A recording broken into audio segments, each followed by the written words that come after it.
Okay. Welcome to the Town of Cumberland Planning Board meeting for Tuesday, April 19th, 2022. I'll call the meeting to order, and we have all 7 members here. So item C on the agenda, approval of minutes of the March 15th, 2022 meeting. So moved. Sorry. And do I hear a second? No, but I have an edit that needs to happen. Do I hear a second? I'll second it, but I. Okay. Yeah. And discussion? Go ahead. Just under section I, Christina, we serve at the pleasure of the town council, and I think I said we are an apolitical board, so apolitical, one word. Okay. I'll amend that to approved as amended. Ann, do you have anything? Because usually you're better at this. Well, yeah, to tell the truth, I had trouble reading these minutes because it came through my iPad with no page numbers. There's one page number at the very end, and that's all. So I'm not going to, so I don't have any of the, there were some typos, but I don't have any changes because it's just too hard for me to follow. But I did have one change on the last page. Let me see. On what I had said about the Pledge of Allegiance, which is 1, 2, 3, the third paragraph up below above adjournment. Okay, going to the third line, or the end of the second line, after oath, I had said something, and probably you didn't pick it up because I didn't lean into the microphone, as we're requested to do. But I said, but some of the language is actually controversial, particularly references to religion and justice for all. And then there's another change, and it could discourage people from wanting to participate in the planning board. Okay. Jason, I have Thank you. 2 things. Just minor typos. On page 6, Christina, the paragraph that starts Chairman recommended should be read instead of ready. And then on page 7, the next to the last paragraph, there's a statement that says, and this is for Bill's sake, it says, Mr. Shane would be a conflict with the state plumbing code. It's next to the last paragraph in the middle. So I don't think Mr. Shane would be a conflict. He probably said that it would be a conflict or something like that, unless you disagree, Bill.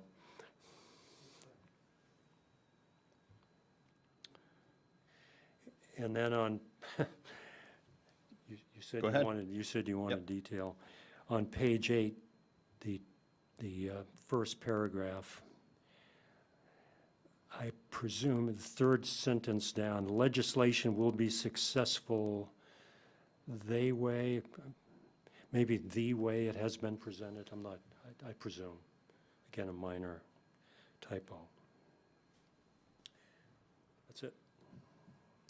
Any other amendments?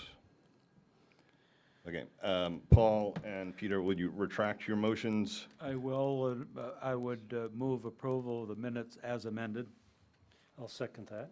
Okay. Any further discussion? Hopefully not. Okay, all in favor? Unanimous? Okay, moving on. Item D, staff site plan approvals, there are none. Minor change approvals, there are none.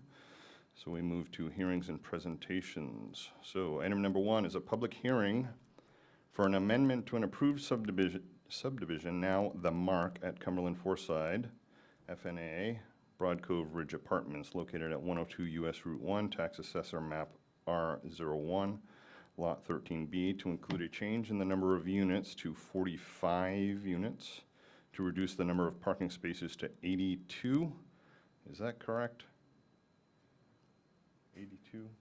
80. All right, to 80, and to adjust the entry of the natural gas service. Applicant owner Cumberland Foresight Partners LLC Representative Dan Diffin. So, before we get to Dan, Carla, you want to? Oh, that's right. Josh. So just the same as at the last meeting, I need to disclose that I'm currently working on a separate matter with CBM Mahar. It's unrelated to this project. I don't believe that that will affect my ability to consider or review this project at all, and for that reason, I don't believe I need to recuse myself, but I will do so at the pleasure of the board. Do I hear a You motion? once again, Jason, I'll make a recommendation that the board approve Josh's participation in this project. Second. Okay, discussion? Okay, all in favor? And opposed and abstaining is 1, Josh. Okay, so now moving on to Carla. Do you want to take us through important parts of this, where we're at? Sure. This project, back this month, it was tabled last month, and there were two primary issues. One was the architectural design of the building had changed from the very original plan to a different type of design, and the board felt that it was not particularly consistent with the Route 1 design standards and asked that the architect rework it if possible. And so a new plan has been submitted, and Dan Diffin's ready to put that up on the screen for you. The second issue has been resolved. It's the issue of whether the applicant has shown financial capacity for approval. The approval would be subject to getting a performance guarantee in place prior to the pre-construction conference. But the town attorney has reviewed what was submitted by the applicant and has determined that it's sufficient for providing evidence of financial capacity. Okay, thank you.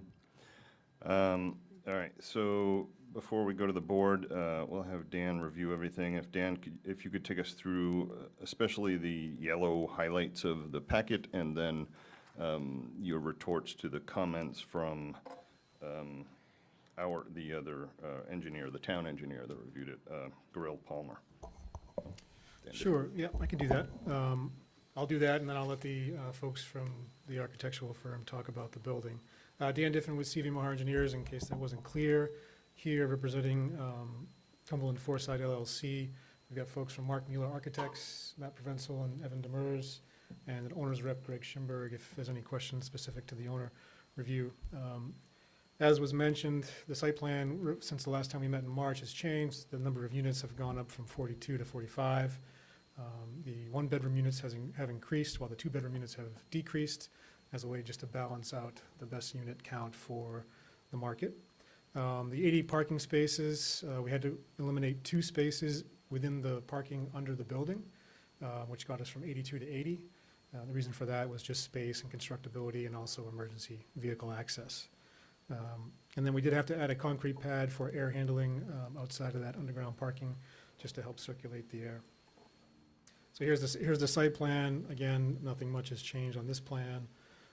This is where that concrete pad ended up for the air handling unit, and then we had to remove 2 spaces here. So let me go through, and as you mentioned, Mr. Chair, the yellow highlights from the packet. The first one I noticed was on page 2, was for the main DOT entrance permit, which is listed as outstanding. We do have a permit from June of 2021, which we can provide per the conditions prior to the pre-construction conference. I think I did email that over, but probably not in time to be included in the packet. The next highlighted section was actually from the peer review comments, where Gorell Palmer recommended the applicant submit a vehicle management plan for essentially establishing a count of parking spaces on site that will be dedicated to residents versus potential visitors, with the main concern being avoiding anyone parking along Route 1 that's coming to visit this facility. We don't think there's much risk of that, given the length of pedestrian walkway that doesn't exist between Route 1 and the parking. We actually, during the initial board meeting, talked about not extending a sidewalk out here to discourage folks from walking in from Route 1. But we have generally discussed that these 4 ADA spaces will be split from visitor and resident, depending on who's disabled or handicapped. and then that these parking spaces out here will be generally available to visitors. That will leave us about 8 spaces for visitors, is what we've kind of presented in our comment response, and 68 to 70 spaces for residents of the 45 units. I think that was the other highlight that I saw was under the financial and technical capacity, where it says the standards of the section have not been met, but I think based on the memo from Carla and what she just mentioned, the town attorney is generally at peace with those concerns. So jumping in, I can go through Goral Palmer's one by one if you like, the Yes, comments. please. We just talked about the vehicle management plan, which I think we've responded to. The second comment was about establishing access into the underground parking for emergency vehicles. When we first designed this, we were very careful to meet with Chief Small early on in the process. That is why you see no parking spaces here and rounded islands here. He was very concerned about getting a fire truck down in and turned around in this area, as well as emergency vehicles in and out. So we provided an auto turn analysis showing that vehicles can make their way into and out of, ambulances can make their way into and out of this underground parking, and would defer to review by Chief Small for the fire truck from the original application. So we think we satisfied that one. The question number 3 was a clarification on dumpster trash handling. We have an exterior dumpster shown on the site here. There was a room labeled trash room inside the building. The room inside the building will actually be a recycling room for residents to bring down recyclables that be collected there and removed by the property management entity. And any trash will be hauled out to the dumpster and discarded from. I didn't see in your notes a confirmation that it can be accessed by a truck. I mean, it kind of seems like a no-brainer, but Yeah, and we did do that review as part of I think that was the second to last comment letter from Goral Palmer, where we provided an auto turn showing access into here, where they'd pull in, they'd unload. Worst case, they'd have to pull down and use this widened turnaround down here to get in and out of the site, but we've got access. okay, thank you. Question number 4 was about that concrete pad for HVAC equipment and noise levels out there. We will provide formal specifications once that unit is formally selected. But what we're counting on, what we're proposing as part of this planning board application is that unit won't produce more than 60 decibels at the unit, which will then be buffered by this existing vegetation up here, and we feel will be attenuated before it gets to the property line. And then question 5 was the updated financial capacity information, which we've already talked about. I thought I saw in there somewhere a comment about one of the drains being an elevation issue. That was the March comment response. It was about the sewer pump station, and Yep, we had fixed that- that as part of that Okay, response. very good, Yep. thank you. Yep. Okay, So that's the site, which is the least interesting part of this building, I would assume. But if that's all well and good, I can answer questions now or later, but if not, I'll turn it over to the folks from the architectural firm. I do have a question. Paul? Just 2 things. One is, this is now a 5-floor level plan, correct? And in some of the diagrams, it's still calling this a 5-story building. Is that convention when there's a basement to call it a 5-story? For the civil engineers, yeah. Yeah, okay. Yeah. All right. And what is the height of the building now going to be?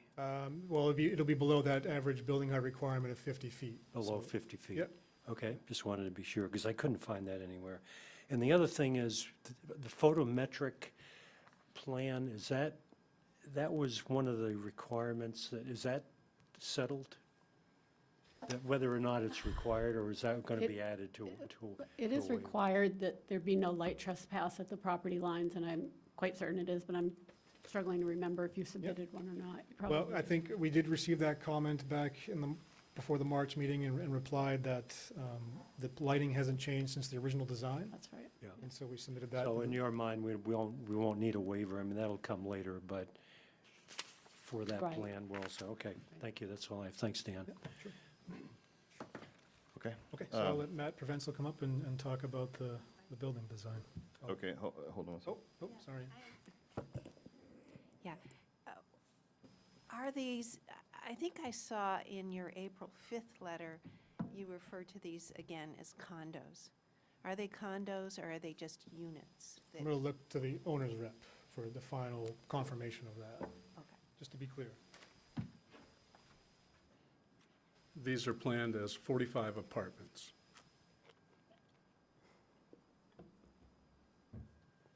Anything else from the board before we move on? Okay, Okay, thank you. please.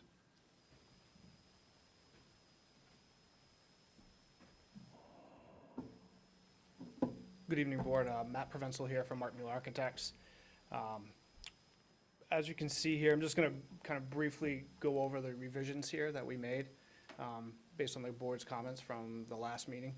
So you can see here, the roof element, that was a big topic of discussion here. So we've introduced the gable roof elements here. We've worked some of these bay projections, the inclusion of a stone base, it's a veneer, and a more uniform window articulation here with the double hungs. You'll see a few picture windows in some of the corner units to really grasp the views that we have on the property. But really spent some time organizing. We removed some of the decks. They're more Juliet balconies, so you could still get some large openings in there. Obviously guardrails for safety in there. And changing the building color to more earth tones, you know, subdued a little bit here. Gable roof entry at the front with some columns in there. So that's really, we've felt we've taken the board's comments, looked at the design again here and really kind of brought it back together with these gable roof elements. Extended some overhangs in there to really strengthen that New England architecture.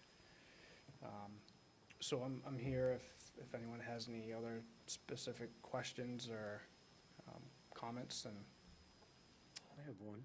Paul? Just curious. Sure. You kept the sliding glass doors without balconies, but you have the safety barrier. It just seemed, not sure I've ever seen that. Maybe I think I've seen it on a river cruise on a boat that, is it just to have a bigger opening instead of, say, windows, or what's your thinking there? Yeah. What it does is it allows the occupants to open up. It makes the space feel bigger. It gives them that sense of having an outdoor space without having that outdoor space. The fresh air is nice. So that's sort of what we've done there in lieu of the decks. The decks become sometimes a little bit chaotic, so we think we've simplified the architecture here. One of the cues is sort of, you know, coming up here along Route 1. A lot of the architecture that you can experience here, the decks aren't really seen along that architecture, so that was part of one of the pieces that we thought we'd reduce that. We felt we had enough undulation and that kind of positive negative with the shape here, so that's sort of how we ended up with those Juliet balconies.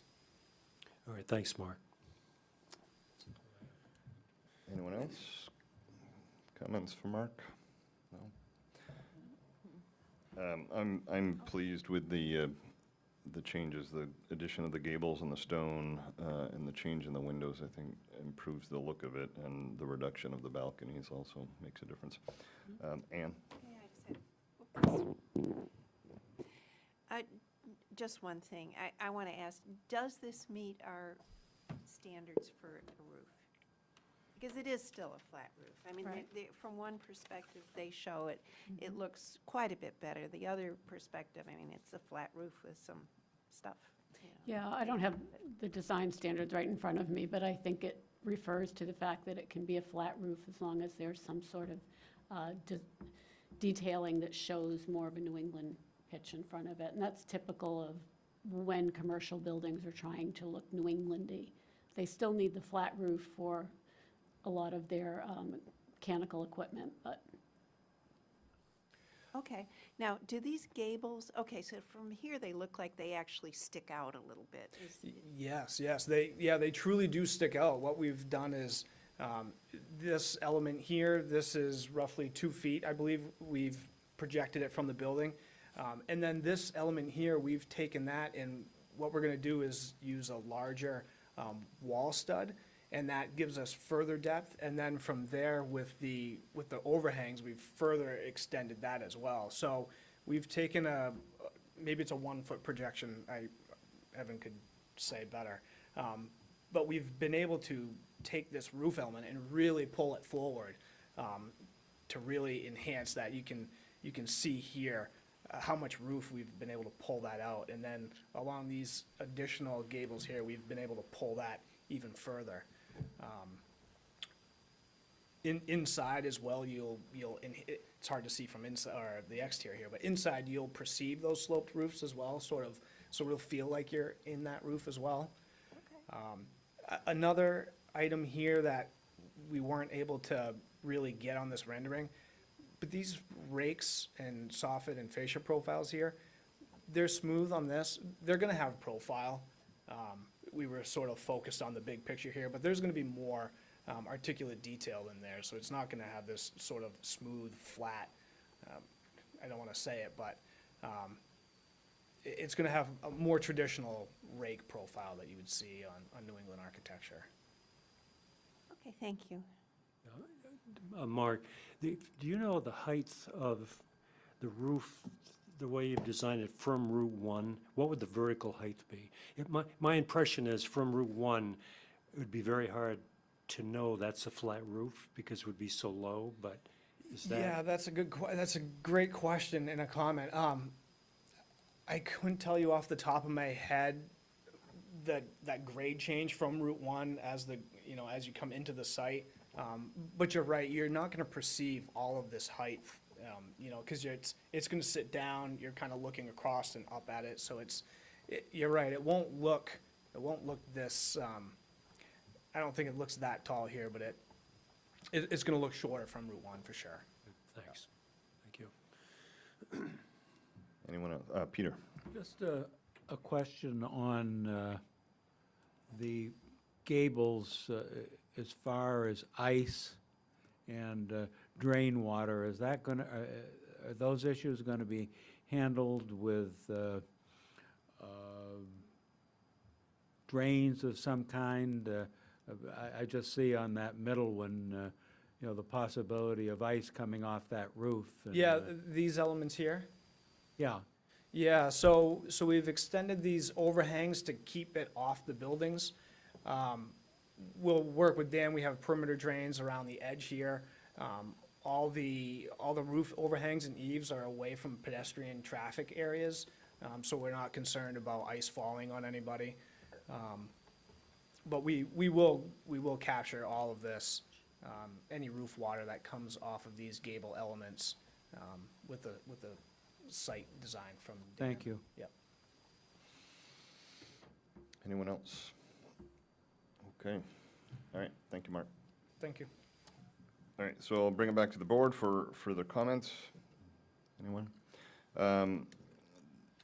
Carla, the age of the letters that were previously submitted, some of them are just past a year, some of them are coming up on a year, that's still okay? Yes, they're all fine. Okay. I think I am sort of in favor of a parking management plan. If we did that, how would you guys manage that? And just in such a way that, to prevent us from overflowing onto Route 1? I realize it's unlikely, but it won't happen if we build it into it. Yeah, I think Al's recommendations of basically preserving 6 to 8 spaces were a good one. So I think what we do is we'd submit a plan to Carla and Bill Longley, identifying those 6 or 8 spaces as visitor, and then we would label those on the surface after it's constructed. And how do you prevent a tenant from having 3 cars of their own and that happening many times? Well, again, the number of cars with each unit will be dictated as part of the agreement of rental. So it's not going to be just a free-for-all. Okay. Right. And I think that's all I had. Anybody else? Okay, so we need to do a public hearing for this item. So I will open the public hearing. Anybody to make comments? Seeing none, I'll close the public hearing and bring it back to the board for further discussion. Josh? Waivers. Are all the ones, have we previously approved all of the waivers that they are requesting? Is that traffic study new, or is that, and Dan, feel free to chime in if, I think we talked about this a little bit last month, that yeah. it's gone through so many iterations that it would not hurt to reaffirm that these waivers have been approved by the board. Yeah, it's just a different, but, do you think we've previously approved all of these? Yeah, these have already been approved. Okay, then I would just make a motion that the board reaffirm that all the previously granted waiver requests as per this submission have been previously approved and remain approved. Second? Question, Paul? are 6 and 7 the only two that we haven't approved? I mean, on page, the waiver request includes 6 and 7, which is recreation areas and furniture, which I didn't even know I only required see- a waiver. I don't You have see- that on your, I only see 5 on this. Right. You want to go through them, Josh? on my It's on page page, 3. I'm on page 2. Okay. Me But too. on page 2, I do remember furniture before. I think that kind of dropped off, but I think but anyway, depiction of trees 10 inches or greater, submission of a high-intensity soil survey, submission of a hydrogeologic evaluation, traffic study, submission of a market study are the 5 that I see on page 2. Yeah, I see those 5, and then there are 2 more. I have no idea why. What page are you working from? What, this is from what was sent, no? Oh, my Is this a bogus copy? here, It's, or what? no, there was the furniture, outdoor furniture, and what was the other one? Location of proposed recreation areas. And I don't even think we waived those because I didn't think No, they were, they needed them waived. They were in because- yellow, important. Yeah, they're part of the submission checklist, and, Okay, all right, so I can cross those. yeah. Okay, thank you. Yeah, well, I think we actually did discuss this, and we decided we didn't need to waive it because they weren't going to do it, and if they did it, they'd show it. I think they originally requested a waiver because they weren't going to be included, and so they were asking for a waiver to not show something that wasn't going to be there. And we said, we're not going to waive it, you just don't have to show it. So I don't believe those were That makes approved. sense, good, because I had no idea why those were there. I Okay, think that's on the previous version, with the cover, the March 8th cover letter, if you go up to, yeah, it could be. Okay, I'm going to accept Josh's motion for the 5 that he read and accept it as that. Any further discussion? Is that seconded? Yes. It was I second it. seconded. Okay. Anything else? Okay, all in favor? Yep. All opposed? All abstaining? I just don't have the background that you all Okay, have on. one abstention? Okay. So, moving on, review the findings of facts. So we need to go through that, correct? Carla, Christina? Yep. Okay. Starting on page 2. Okay, pollution. Parcel is above sea level and not within a floodplain. The project will use public water and sewer. The main natural areas program identified no rare, threatened, or endangered plant species within the project area.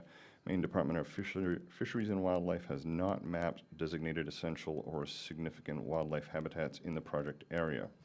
The board finds the standards of this section have been met. Sufficient water. The project will be served by public water. The applicant has a letter from the Portland Water District dated 10/13/21 confirming ability to serve the project. The board finds the standards of this section have been met. Municipal water supply. The subdivision will be served by public water. The applicant has a letter from the Portland Water District dated 10/13/21 confirming ability to serve the project. In addition, the town of Cumberland had previously approved 8,220 gallons of water for the 50 units. The amount will now be less due to the reduction in units from 50 to 45. The board finds the standards of this section have been met. Erosion. The erosion and sedimentation control plan has been reviewed and approved by the town engineer. The board finds the standards of this section have been met. Traffic. Trip generation was calculated as part of the original subdivision review in May of 2021. At that time, the proposed 50 units were anticipated to generate 293 weekday trips based on the trip generation manual published by the Institute of Transportation Engineers. This would include 22 trips in the weekday AM peak hours and 27 trips in the weekday PM peak hours. This was below the 100 peak hour trips that would require further review by the MDOT. The reduction in the number of units from 50 to 42, now 45, as proposed in the current application, would suggest there will be a reduction in the number of trips generated, so the applicant has requested a waiver from the submission of a new traffic study. There are no high crash locations within the area or other issues identified for access onto US Route 1. An MDOT entrance permit is required and is listed as a condition of approval. You can strike that, that whole sentence can come out. Strike We that have that, last I have sentence. that in hand, yep. Okay. So, And then it would strike with the proposed, just The start with the standards have board. been met. okay. Yeah. So with the, No, the no, board finds the standards of this section have been met. Sewage disposal. The subdivision will be served by public sewer. The applicant has a letter from the Portland Water District dated 10/13/21 confirming the ability to serve. However, the approval is, That's gotta come out. That's out too. confirming ability to serve. Yep, it should read, the applicant has submitted a letter from the Portland Water District indicating capacity for sewage disposal. Okay.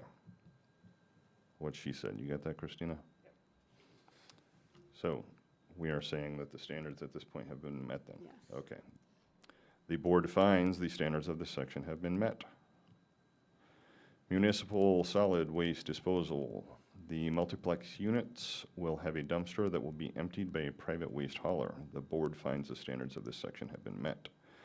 Aesthetic, cultural, and natural values. A letter is on file from the Maine Historic Preservation Commission stating that there are no evident historic features on the site. There is a letter from the Department of Inland Fisheries and Wildlife stating there is no evidence of rare or endangered species. The board finds the standards of this section have been met. Conformity with local ordinances and plans. The plans have been reviewed and approved by the town's peer review engineer and town staff. Do we want this next sentence? Yeah, do we have any outstanding issues? We've now resolved them all, correct? Let me take a quick look. I think they have all been resolved. That's been sort of a catch-all that I've put in there, just in case there was something that came up during discussion. All right. I Any don't else? think it hurts to leave it in there. Okay. Would that cover the vehicle management plan? I think it would. Yep. So any outstanding issues raised by the town engineer will be addressed as a condition of approval. With the proposed conditions of approval, the board finds the standards of this section have been met. Financial and technical capacity, I have a new finding, if you'd like me to go ahead and read it, please. So I would strike everything that's there except for the last line, and it would start with, a letter of financial capacity has been submitted, reviewed, and approved by the town attorney. That's End? it. And, Okay. yeah. The board finds the standards of this section have been met. Surface waters and outstanding river segments. The proposed project will not adversely affect the quality of or quantity of groundwater. There is no septic system on site. The board finds the standards of this section have been met. Groundwater, the project will be served by public water. There will be no septic system on site. The board finds the standards of this section have been met. Flood areas. Based on a review of the federal insurance rate maps, the parcel is located in Zone C, areas of minimal flooding. The board finds the standards of this section have been met. Stormwater. an updated stormwater management report was submitted and reviewed and approved by the town's peer review engineer. A stormwater permit by rule application has been submitted to the Maine DEP. The board finds the standards of this section have been met. Freshwater wetlands. All wetlands within the proposed multiplex are outlined in the project plan set. There are minimal impacts to the wetlands to accommodate the stream crossing for the proposed access drive. The board finds the standards of this section have been met. River, stream, or brook. An unnamed tributary to Chenery Brook is located on site and setbacks as required have been shown. The board finds the standards of this section have been met. I think that is all of them. Do I hear a, Do we need to go through the Route 1? I don't believe so. I will make a motion that we adopt the findings of fact as amended. Second? discussion? All in favor? Unanimous? Thank you. Okay, so now we should go through the conditions of approval if we could, and a final approval. Josh, you want to do that? We got a few of them, Carla. We know indoor, outdoor, the Page driveway. 22. So we don't need the entrance permit, is that correct? You can strike number Strike 6. 6. Yeah. We still need 7, correct? Mhm.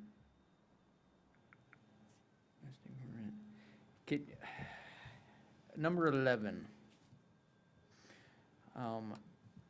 Do we want to be a little more specific and talk about what we're going to do rather than just sort of a carte blanche for any Josh, what's number 11 on your list? Any outstanding issues raised by the town engineer shall be addressed prior to the pre-construction conference. All right, thank you. Do we want to limit that to the, vehicle management plan, Oh, which I think is the only outstanding issue? is there Okay. harm in keeping it the way that it is, though? I mean, I guess it's sort of like a I see why we might want a catch-all. I also see why we don't have a catch-all standard. There is no catch-all standard that we get to, say no at the last minute. So, I mean, I just think it's a little overarching. Any existing, how about that? Any outstanding existing issues? Okay. Okay. I mean, I think that's the one issue, but okay. Construction easement, we still got that. That's still a requirement. And then, okay, well, then we have 11 and 13. So we have 13 as a vehicle management plan. So do we need 11 then? Okay, so now we're down to 11, because we've struck 2? And we do not need any Portland Water District letter now, correct? Correct. Okay. So, we have 11 proposed conditions of approval. I would make a motion that we approve an amendment to an approved subdivision for the Mark at Cumberland Foreside, FNA Broad Cove Ridge Apartments, located at 102 US Route 1, Tax Assessor Map R01, Lot 13B, to include a change in the number of units to 45, to reduce the number of parking spaces to 80, and to adjust the entry of the natural gas service, subject to the limitation of approval, the standard condition of approval, and the 11 proposed conditions of approval. Second? Which in this list strikes which numbers, Josh? They were in this list number 6 Se- and 11. 6 and 11, correct. Okay. Further discussion? Okay, all in favor? Unanimous, thank you. Thank you. Okay, moving on to item F2, public hearing, recommendation to the town council on proposed amendments to the Cumberland Code of Ordinances Chapter 226 shoreland zoning to align with state requirements. So, we want to go directly to Bill Longley, I guess. Carla, do you have anything first? No, typically we do ordinances after Yeah, why don't we- projects, so I'm wondering if we could I was wondering change the about order. that. I'm fine to didn't- defer. Yeah. I'm fine. All right, why don't we flip the order then? Yes, Okay. that would be good. We will go to item F3, public hearing for an amendment to an approved site plan for 199 Middle Road LLC, located at 199 Middle Road. Tax assessor map R02, lot 27, for expansion of the existing yard. Applicant owner, 199 Middle Road LLC, Representative Peter Beagle, from Land Design Solutions. So before we get to Peter, Carla. Okay. This also is an amendment to an approved site plan. It's for an operation at 199 Middle Road. The applicant is Craig Wright.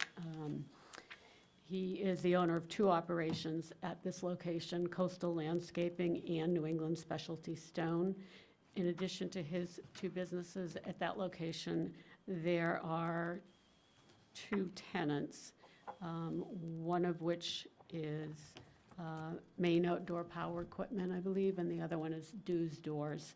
And that is important to understand because there's an issue that I raise in the review about the number of dumpsters that are not screened. And the applicant representative has explained that those belong to the tenants, although one of them in the rear of the building is actually owned by the applicant, and is also unscreened. This is a proposal for a slight expansion of their yard, meaning the gravel area that they store materials on. And it would also have a new access drive coming off of Middle Road into that expanded area. The expansion requires permits from Maine DEP and the Army Corps of Engineers for previous and proposed wetland incursions. Just today, I received a copy of the Army Corps of Engineers permit, but the Maine DEP permit, I think, will be a few more weeks at least. And that is an overview. Okay, Peter? Good evening. My name's Peter Beagle. I'm with Land Design Solutions, located here in Cumberland, and I'm here with Craig Wright, the owner.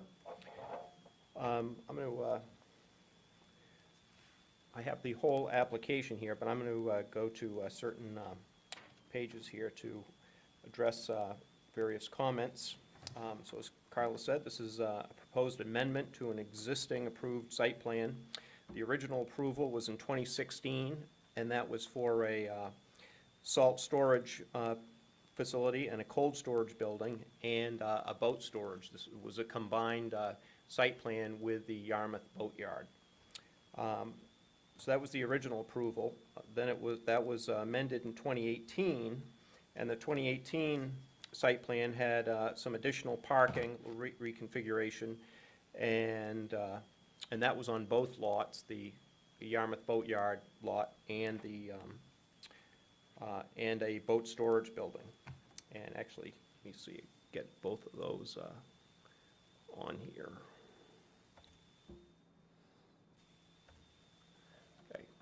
So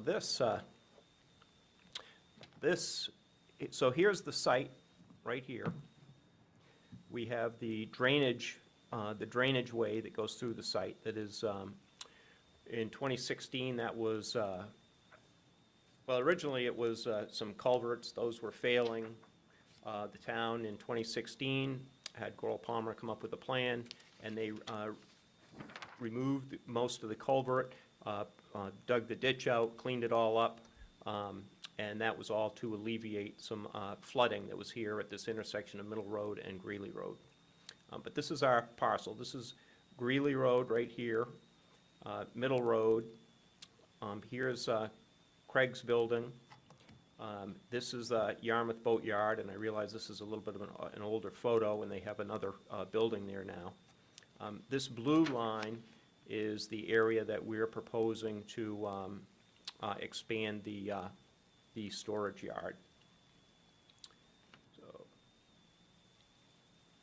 So these photos give you a little bit of an idea of what is out there in the yard, or in the area we want to expand. That's the drainage ditch as it is now, and we're proposing to install two twin culverts starting at Middle Road and fill over those to create a way for us to hop over that ditch and get to the kind of really the last upland area on this parcel. The rest of the parcel, most of the rest of the parcel is lower area and not usable for yard space.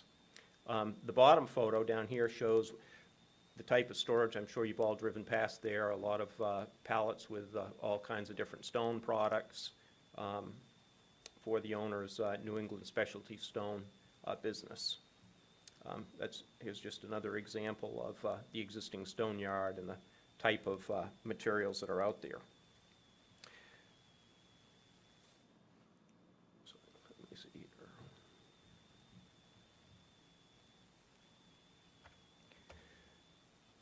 So here's an aerial, and this is from the stormwater part of the parcel or package, but it gives a nice kind of aerial overlay. And again, you can see the storage area that's existing. You can see the building. And this little gray area is the area that we would like to expand in. This is the section of culvert that we're proposing to, or ditch that we're proposing to put a culvert in and fill over. This would be the little access area. You can see that the odd shape, the point is really tough to have organized storage and be able to get some decent circulation. So by kind of squaring this off and getting a little bigger end, it really will help with the organization of that yard space. Let's see here. So this right here is the site plan, and I don't know if I can make that a little larger. Can folks see that all right? I guess you can see that all right. I have some little areas I'm going to point to here. This area right here and this gray area right here, those were, there's incursions into those wetland areas. And that's a permitting issue that we're working to clean up as we go through this approval process. We have a small amount, 900 plus square feet of wetland impact right here, where my little cursor is, that's happening as part of our culvert installation and yard expansion. So on top of that, we've included in our permits to DEP and Army Corps to rectify these prior incursions. And as Carla said, we heard back from Army Corps today with their approval. So we have the permit from Army Corps. DEP has been very strung out as of late, and we don't expect, sometime next month, we're expecting to hear back from them.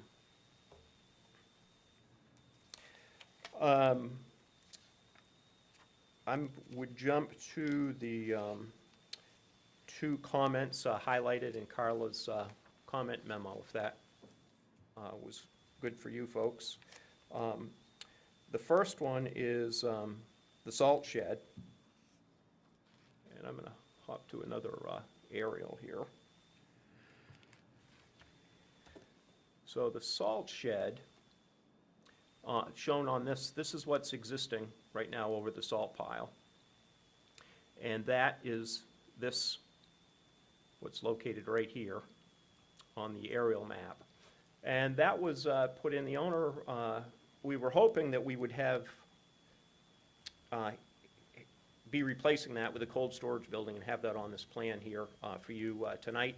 But the owner's trying to finalize design of that on the site plan I'm going to move to next. We've labeled that, shown a kind of a rectangular footprint of a certain size and said, future cold storage building. As soon as that design is finalized, we'll be back with that.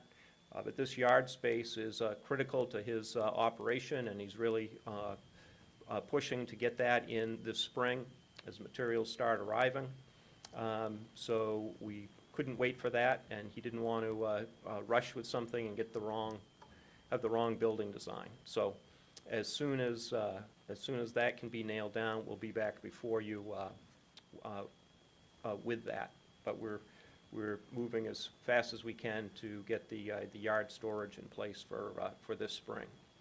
But that's that's the salt shed, and Can you refresh our memories? Why is that being moved? Or well, it's not actually being moved. It's just more of a temporary setup, and we're gonna build a permanent setup, basically in that location. And let me jump to the site plan here.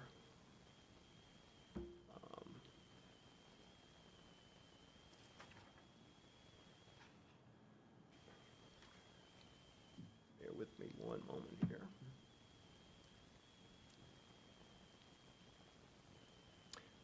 So back here on the site plan, here's the square. So we're thinking it's going to be in approximately the same location. So there would be no additional disturbance or anything like that when it's built. We'd be back here showing you that it's going in this location. And we actually call out a size here. And if I can make this a little bigger. I think it's a 60 by 50. So we'd be 60 by 50, same approximate location. We just would have a design, something you could look at, see an elevation, and obviously it's not going to be anything too special, but size, doors, all those things matter for functionability, and the owner just wants to make sure we have those right before we bring that before you. So moving on to the dumpster issue. Let me, so there are 5 dumpsters on site at the moment, and so there's in the original approval, 2 dumpsters were approved, or shown. One dumpster is back here, and that dumpster remains still in that location. And the way that I actually read the ordinance for that section, it says, all dumpsters or similar large collection receptacles for trash or other waste must be located on level surfaces which are paved or gravelled. Where the dumpster receptacle is located in a yard which abuts the residential or institutional use or a public street, it must be screened by fencing or landscaping. So back here, I'm thinking this one, and I'll show you an image of that. It's surrounded by yard materials. It's got the Yarmouth Boat Yard, and it's totally blocked from Middle Road. You have the railroad tracks, and so there's that's not visible to anybody unless you were back here working in the yard. So I'm thinking that one is fine. The other dumpster originally on the original approval was over in this area, and let me flip back here. And so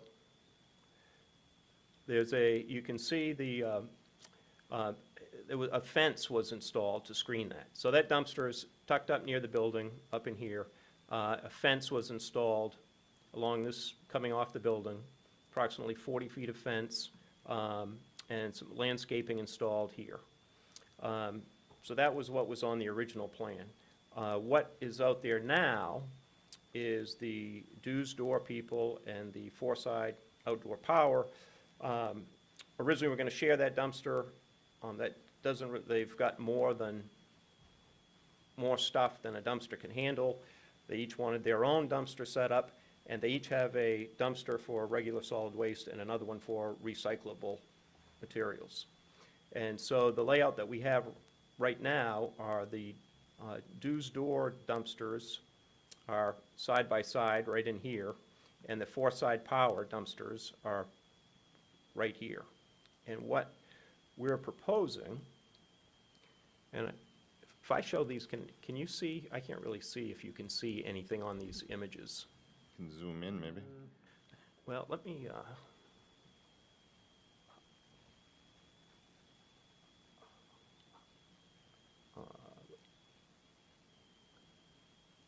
I don't really know how to zoom in on this thing.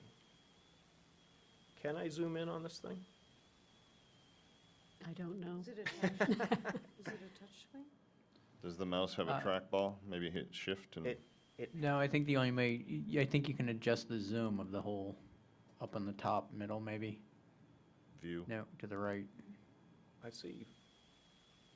Yeah, this just says,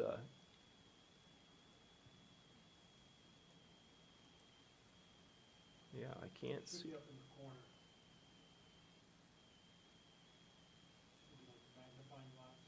Yeah, I, That's what he was just on. Yeah. Yeah. yeah, I don't see that. Well, in light of that, some of these, so what we are proposing, and hopefully we can make this out, is this lower image right here, that we'd take the second dues door dumpster, move that up closer to the other dumpster, the original location, and we would extend the, it's a black chain link fence with privacy slats. So we would add another 18-foot section of that there. And then on the, for the outdoor power location, which are these two dumpsters, and maybe I can, a little better here. So right here are the two dues door dumpsters. Those would be consolidated a little closer to the building, and this blue line would be, we would extend the fence section. And then the outdoor power dumpsters, those two dumpsters, we would relocate to this side of the, in front of the building, and we would put a fence section coming out, straight out from the building to help screen those. So, anyway, that, and we would leave this one as is. So those are our thoughts on accomplishing the screening for those dumpsters. This area right here is, you know, it seems like we'd be getting those on the back side. There's a little indentation on the building, which seems that would work to tuck those in, and extending the fence out there seems like that would be a good way to block that. This was landscaping proposed in the original, evergreen trees, and as those fill in, you know, you block more of the view from the road coming into the site. And I think those were all about blocking, I think probably some of the boatyard and some of this, just the interior workings of the site. We asked for 4 waivers.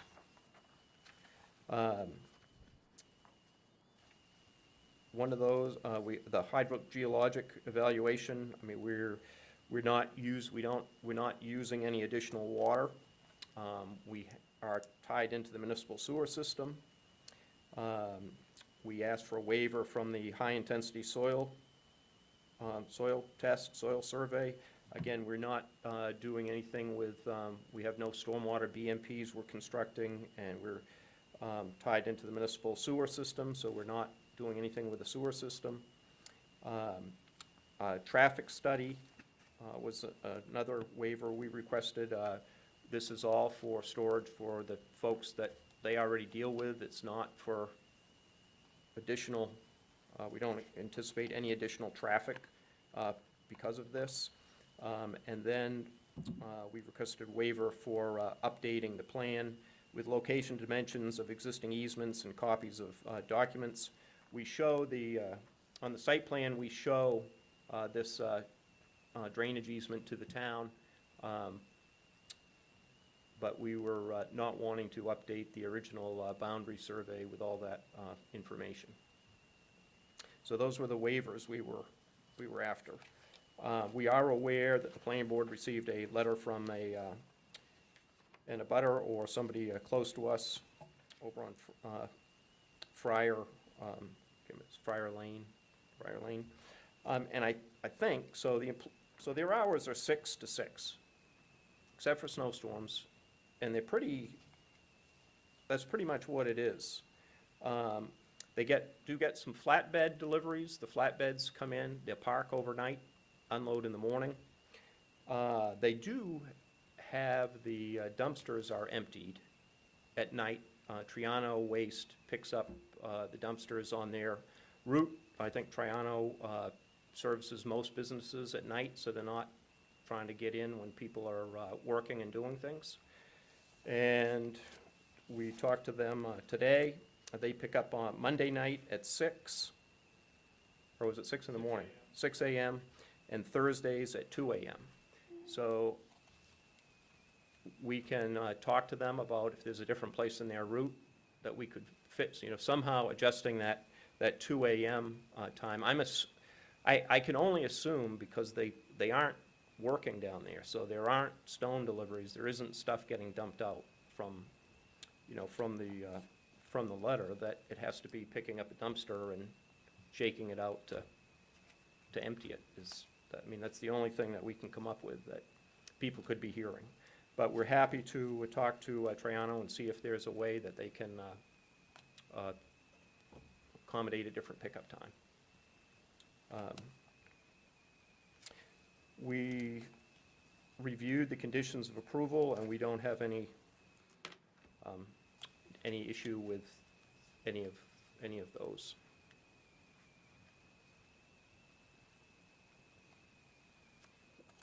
Okay. Is that it for now? Yep, that's it. Okay. Paul? Yeah, Peter, back about a year or two ago, when we were reviewing the Yarmouth Boatyard, not sure, but my recollection is that to the south of the Yarmouth Boatyard, there was a neighbor, there's a home there, and there was an issue with water. And so the stormwater was discussed, and it seemed like it was reconciled by the time we finished. So I'm curious, the twin culverts you put in, where is that water going, and does that affect, well, obviously DEP and Army is looking at that, but Yep. does it won't affect anybody to the south? No, it exits the culvert under the railroad and highway and goes out that way. So those culverts, it's the beginning, right after the road that our culverts are going in, and they're going in the ditch. So we really should not be impacting any of that flow. They're plenty big to carry whatever's in there, and there should be no impact. Okay, one other question. In reviewing the paperwork, the size of the project, it's about a half acre, but there are at least 3 or 4 different sizes. One is 19053, and then there's a 20-something, and then there's a 21, and, what is this, do you know the size of the expansion? Yes, the 19 number is where we ended up. We prepared almost a full submission originally, and then we ran into some comments, and we backtracked, and we re-looked at some of the engineering, and the 19 number was where we Okay. ended up. I was just curious how it, Yeah. I thought maybe you were Right. changing the border No, or it's, something. well, it's once you get some of those things in writing, it's very hard to find them all and get everything on the same page. But it should be all based on what in the stormwater report, the square footage, and the 19 number was, I believe, was where we ended up. Okay, and I guess the dumpster thing, I'm sure Jason will read the letter, I think, as part of the public hearing. So you're willing to try with Triano to change? Yeah, Yeah. noise level or Yeah, accommodate the neighbors. yeah, they like, I mean, Triano doesn't want to be in there when customers and everybody's working, so they come at off hours, and it doesn't matter to the owner. He's glad to have them come whenever, they could, that would work for the neighbors. All right, thank you. Peter?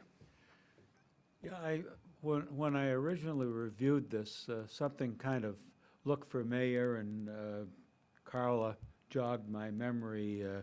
When we were going through our wars on the council as far as relocating a salt shed, this area was one of the ones we looked at, and this specific drain area was discussed. And I think Carla again and Bill may enlighten us, but a lot of that is a town, some of that is a town issue, dealing with all the drainage of the property coming, the Chandler property.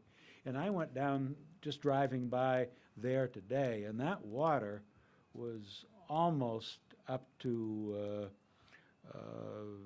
the level of the proposed culvert. But, smarter engineers and the DEP, I assume, will make sure that there's adequate water flowing. But I have often thought, if the Chandler property is ever developed,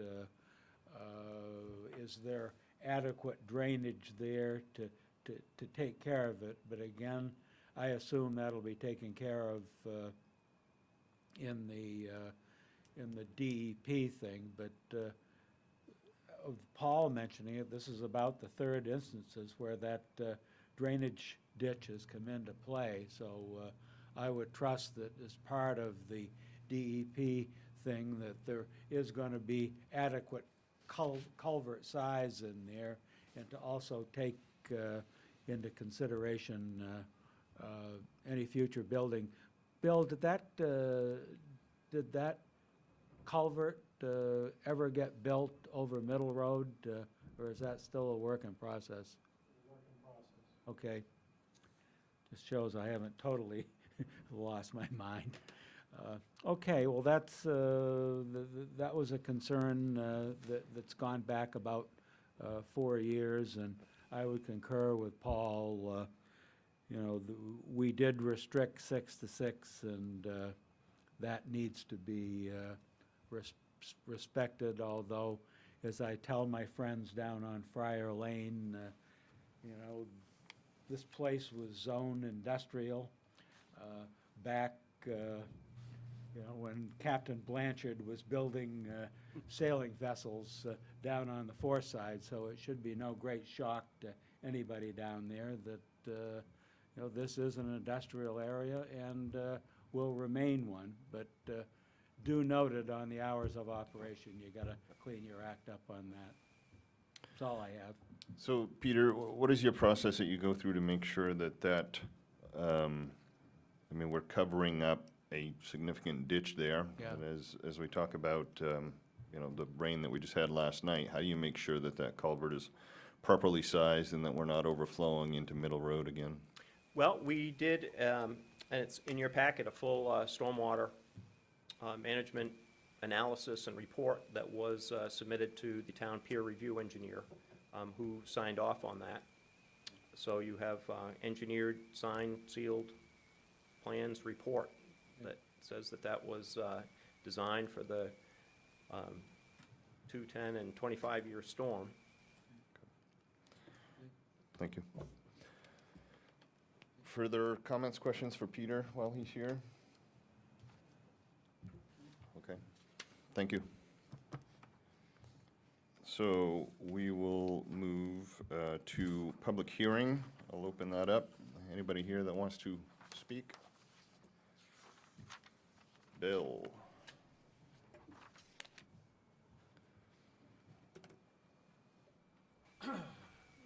Sometimes you have to give the rest of the story. Bill Shane, town manager.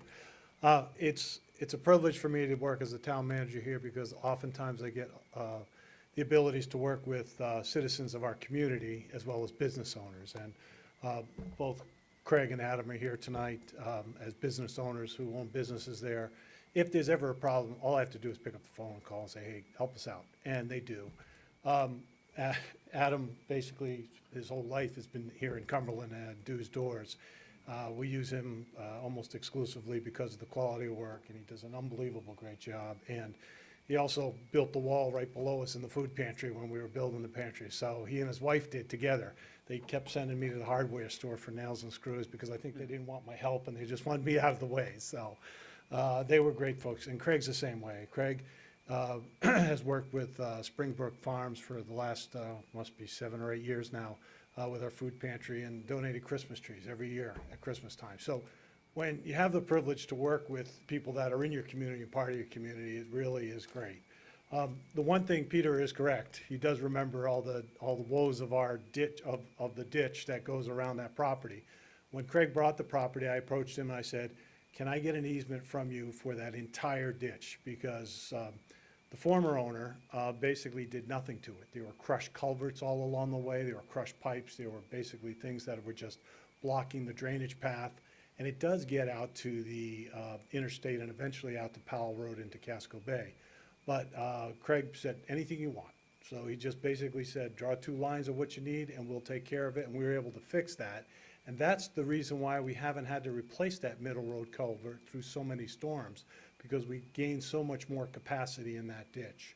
So that was critical. So when Craig came to us, and Peter came to us, he met with Bill and I, oh gosh, must have been 6 months ago, and asked, he said, this is the last piece of usable property, can we cover over it? And we said, yeah, just do it right so we can work together. And that's been the attitude all along. So I want to share with you from my perspective, we've had 2 very good business owners that have been part of this town and have helped us.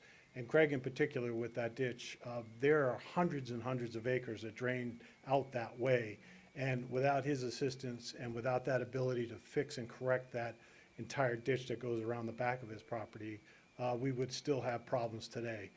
The last storm before he owned the property, we had driveway culverts that were straight up in the air that were literally 500 feet up Greeley Road. That's how far away the water backed up and basically just stood culverts right in the air. It was something I'd never seen before. So they've done their part, and I'm excited that he's here in our community and he continues to do business with the town. So thank you. Thank you, Bill.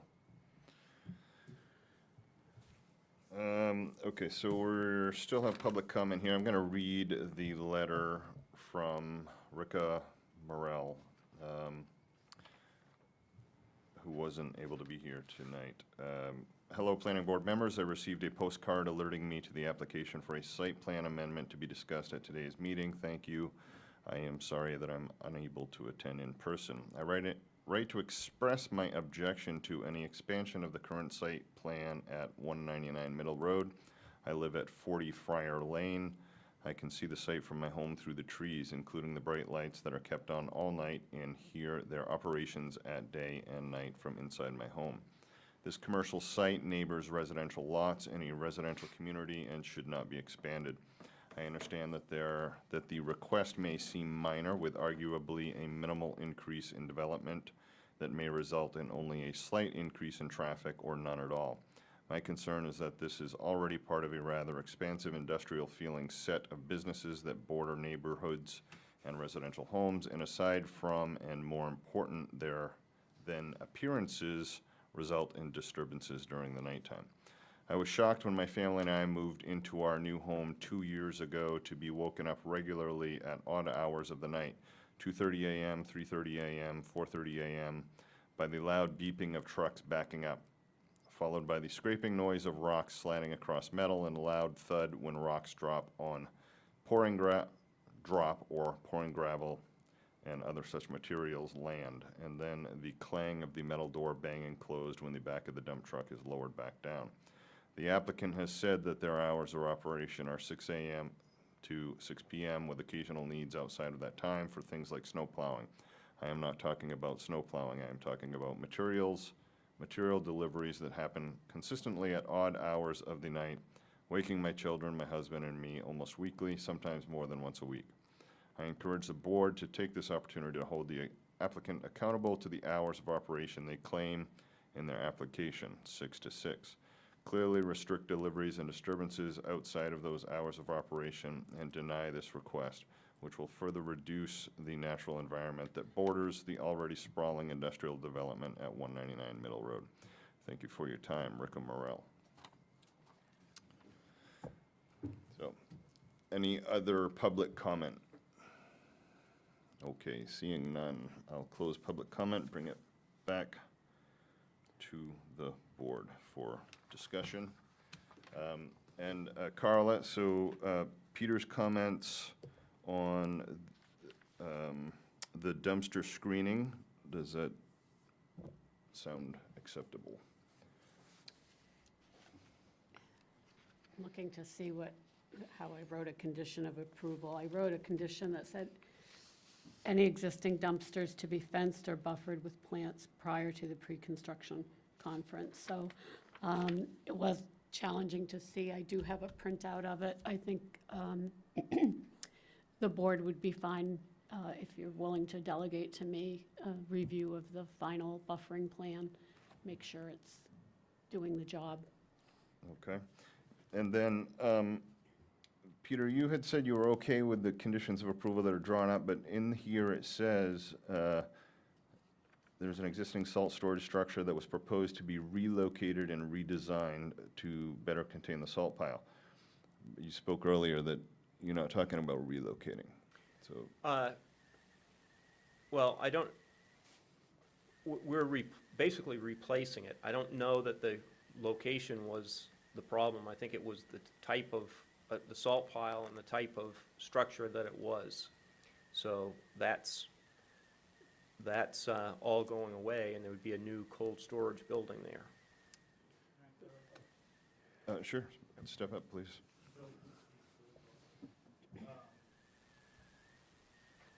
The way we built it was on top of 2 40-foot containers with hoops.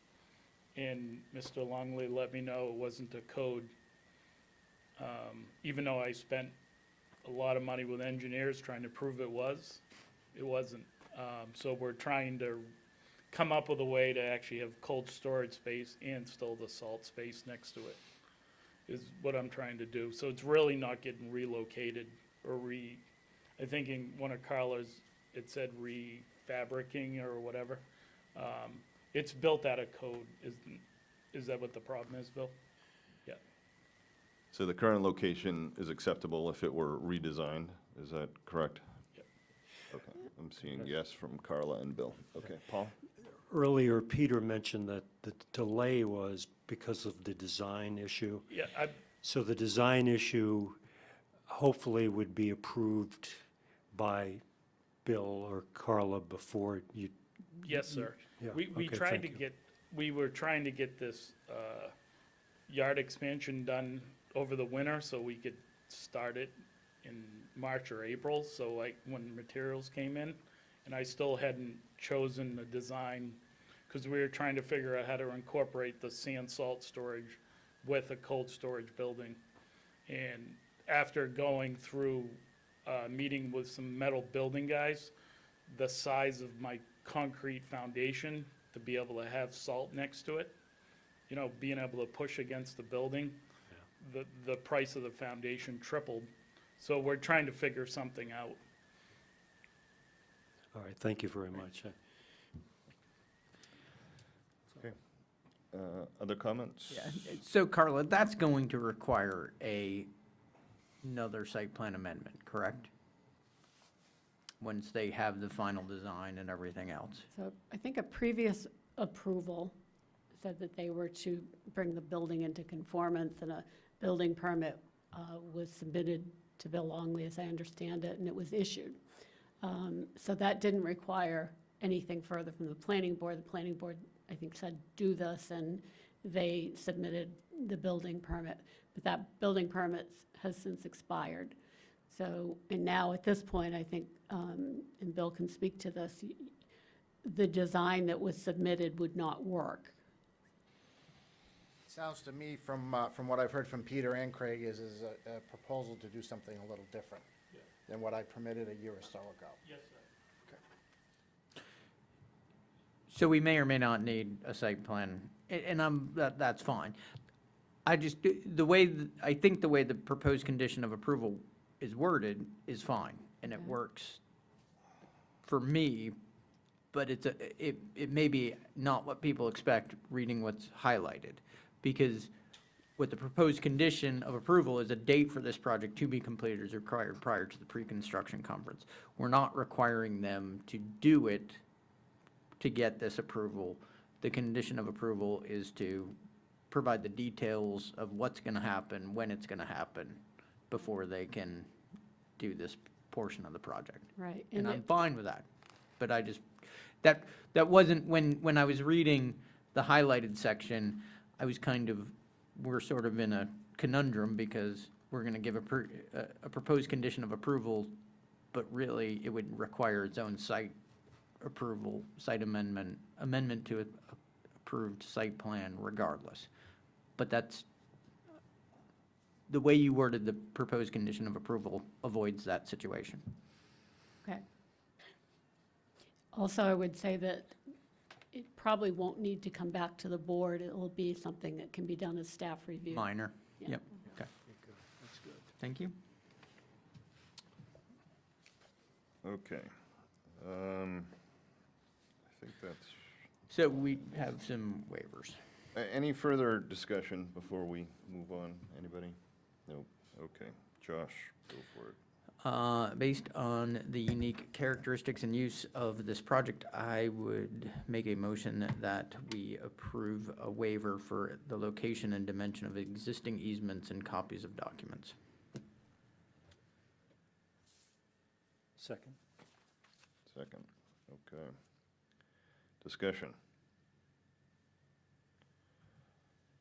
All in favor?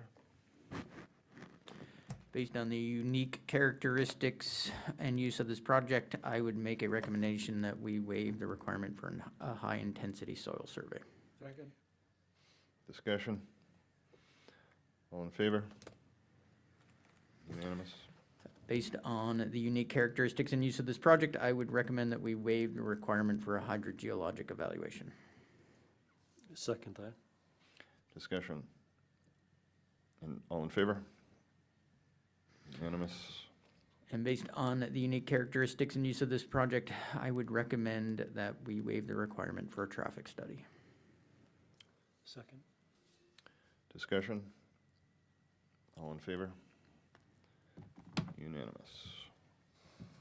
Okay. Waivers are done. All right.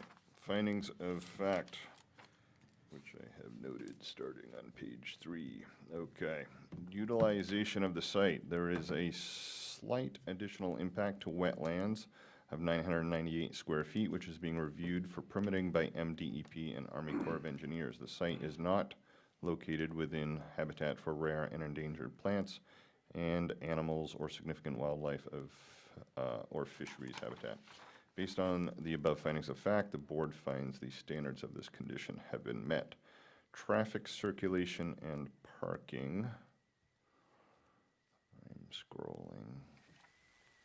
So there's a couple of different comments here. Under the heading parking layout and design, the 19,000 roughly square foot yard expansion area, which includes an additional entrance, is designed to improve the efficiency, and the access drive connection to Greeley Road will improve pickup and delivery of materials. The town engineer has reviewed and approved the plans. The board finds the standards of this section have been met. Further, at the end of this section, the proposed amendment will improve the parking and circulation. The plans have been reviewed and approved by the town engineer. Based on the above findings of fact, the board finds the standards of this section have been met. Stormwater management and erosion control. The applicant has submitted a detailed stormwater management plan, which has been reviewed and approved by the town engineer. Based on the above findings of fact, the board finds the standards of this section have been met. Water, sewer, utilities, and fire protection. There are no new utilities required for this amendment. Based on the above findings of fact, the board finds the standards of this section have been met. Water protection, groundwater protection. The project will not utilize subsurface water or produce 2,000 gallons or greater per day of wastewater. Underwater quality. There is an existing salt storage structure that was proposed to be redesigned to better contain the salt pile. This has not yet been done and is listed as a proposed condition of approval. Aquifer protection. The site is not located within the town aquifer protection area. Floodplain management. The site is not located within a floodplain. See attachment 7 for FEMA flood map of the area. Based on the above findings of fact, the board finds the standards of this section have been met. Historic and archaeological resources. A letter from the Maine Historic Preservation Commission stating that there were no historical or archaeological resources on the site was submitted as part of the subdivision review. Based on the above findings of fact, the board finds the standards of this section have been met. Exterior lighting, there are no changes to the lighting proposed as part of this amendment. Based on the above findings of fact, the board finds the standards of this section have been met. Buffering and landscaping, there are no changes proposed to the landscaping and buffering. Existing trees are shown on the plan and noted as being protected from disturbance during construction. Based on the above findings of fact, the board finds the standards of this section have been met.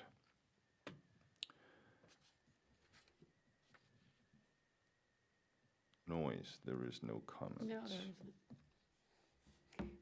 isn't. Are we proposing a condition of approval here? I did draft one, that perhaps the finding could be,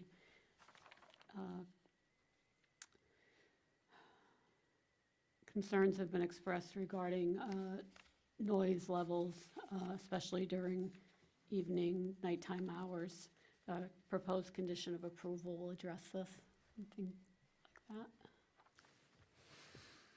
I might amend it to be particularly outside the hours of operation. Okay, we'll use that. Okay. Just a question, Jason. Go ahead. We've, several times, it seems like in the last 6 months, we've reiterated town does not have a noise ordinance. So that's vague, and Peter seemed very willing to deal with especially the 2 a.m. I would think the 6 p.m. wouldn't be an issue, but is that an issue that we're covered with an ordinance, given that we don't have a noise ordinance? Well, But we have hours of operation in the original Exactly. site plan approval. So the hours, so the 2 a.m. would not fit in. I don't know. I thought I mean, it was I do- 6 to 6, I thought is the way it worked. Right, so 6 a.m. to 6 p.m. are their hours. The waste people are the ones that come at these odd hours. So Right. we're going to approach them and try to get on a different, I don't know that we can stand here tonight and guarantee that that's going to happen, but one of their pickups, one of the days is already at 6 a.m. So that's during the working hours. My question is just about the condition. I think any effort to that I can- end would be great. I can read you what I drafted, that the previously agreed upon hours of operation of 6 a.m. to 6 p.m. be adhered to, including delivery of materials and dumpster emptying. And that the applicant will try to work with other vendors. Well, now here is my question. What happens if Troiano says no? Right, exactly. Well, That's the only time we can pick up. Is that, I mean, I can see both sides of the argument that it's hours of operation.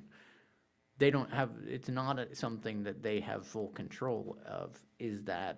Are they beholden to the hours of operation, or is it outside of their control? Bill, you have a I comment? I have a very quick comment that I've addressed this in the town of Yarmouth.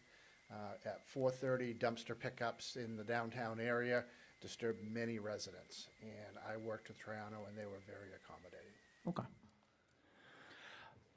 I would say since we don't have a noise ordinance, we can't make anything an edict. The applicant has offered to try to work with the vendor, and I think that Well, it's but again, reasonable. no, we're not making a noise edict, we're making an hours of operation edict. I agree. And we can make an hours of operation edict, because that's part of their site plan approval. I mean, I think, I like the way, what you read, Carl, I don't know, well, but again, that mandates that they move the trash pick. I mean, if Troyano isn't willing to, my question to you, Bill, would be, who would have won the argument if Troyano said, no, we have to maintain a 4:30 AM pickup? Is it the business's responsibility to then find another vendor, or is it just, hey, it is what it is, it's not really our hours of operation? The owner of the dumpster had the option of finding other vendors if they wanted. Okay, then I'm okay with that Very willing to accommodate. okay, then I'm okay with that proposed condition of approval, is all I'm saying. Okay. Carla, will you read that for us one more time, and we'll adopt it as you read it? No, we won't adopt it, but We'll accept it into the record as you read it? You'll, in the finding, refer to it, I guess, as a proposed condition. That the previously agreed upon hours of operation of 6 AM to 6 PM be adhered to, including delivery of materials and dumpster emptying. Thank you. Moving on, storage of materials. The use of this property is for the storage and sale of landscaping materials. As part of the original site plan approval, the applicant installed numerous trees and plants to buffer the storage area. Additional landscaping is proposed around the revised entrance areas that are part of this site plan amendment. Existing dumpsters must be screened. This is a proposed condition of approval. The business is located in the rural industrial zoning district. There is outside storage of materials. However, there are low piles of stacked stones or piles of sand and do not pose a safety hazard to children. Based on the above findings of fact and the proposed condition of approval, correct? The board finds the standards of this section have been met. We actually aren't proposing any new landscape material.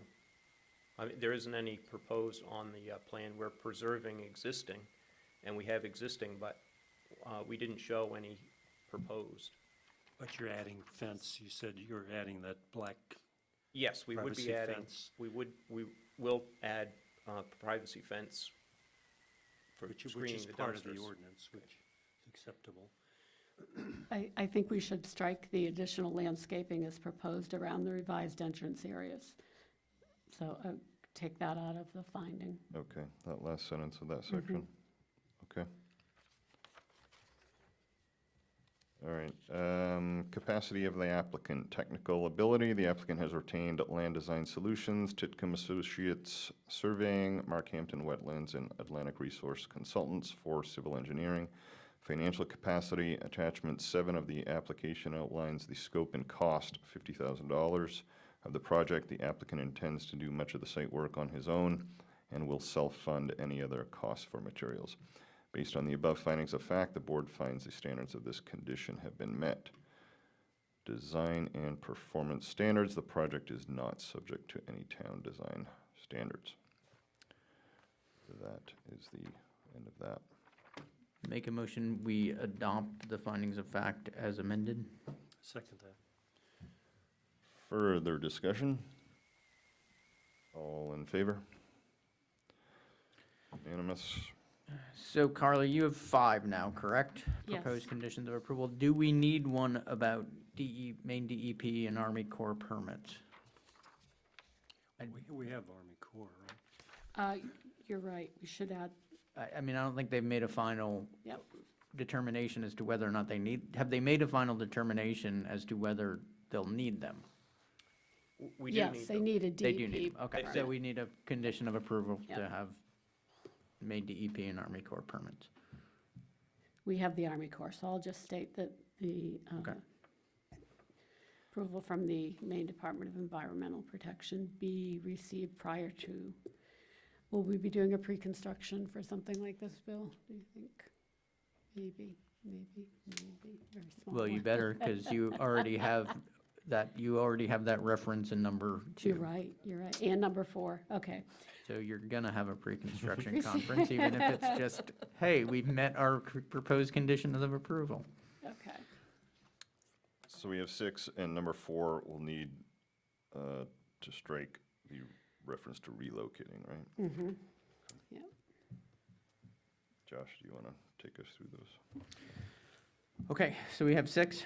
So I will make a motion that we approve an amendment to an approved site plan for 199 Middle Road LLC located at 199 Middle Road, tax assessor map R02, lot 27, subject to the limitation of approval, the standard condition of approval, and the 6 proposed conditions of approval. Second. Further discussion? All in favor? Unanimous. Thank you. Thank you very much. Thank you. Okay, now we'll go back into the item that we skipped. Item F2, public hearing, recommendation to the town council on proposed amendments to the Cumberland Code of Ordinances, Chapter 226, shoreland zoning to align with state requirements. Before we get to Bill, Carla, anything? No, I don't have anything to do with this topic. Okay. Bill I Longley. thought you were on the review.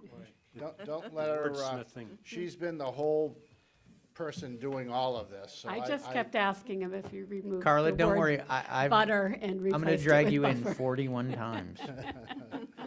Literally, 41. Okay. So I want to apologize to the board for the 5 different colors in the last presentation that came to you in March. I am 100% responsible for that.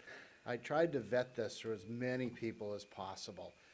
Some of those colors were mine, some of them were Christina's, some of them were Jeff Kalinich from the DEP, and some of the colors were from the town attorney. So all of those people had a play in the 5 different colors.